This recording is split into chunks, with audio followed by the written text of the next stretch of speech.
স্বার্থ দেখার জন্য। আমাদের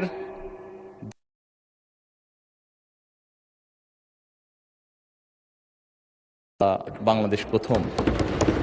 আমি যে কাজটি করার চেষ্টা করেছি মাননীয় স্পিকার, আমি আমার অবস্থান থেকে আমি আমার দেশের মানুষের স্বার্থ নিয়ে কথা বলার এবং সেই স্বার্থ রক্ষা করার চেষ্টা করেছি মাননীয় স্পিকার। মাননীয় স্পিকার, এখানে আমাদের কারোরই কোনো ব্যক্তিগত কোনো বিষয় নেই। এটি যদি কোনো কিছু অর্জন হয়ে থাকে, ভালো কোনো কিছু অর্জন হয়ে থাকে, এটি বাংলাদেশের অর্জন।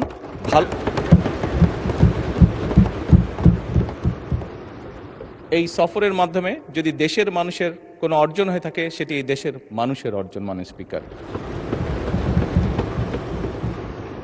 তবে মাননীয় স্পিকার, যেহেতু সংসদের সকল সদস্য, বিশেষ করে বিরোধী দলীয় নেতা, উনিও উৎসাহ প্রদান করেছেন দেশের জন্য, দেশের মানুষের পক্ষে কাজ করার জন্য, সেজন্য আবারও আমি আমার ব্যক্তিগত পক্ষ থেকে সকল সদস্য, বিরোধী দলীয় নেতা সহ সকল সদস্যকে আন্তরিকভাবে ধন্যবাদ জানাচ্ছি।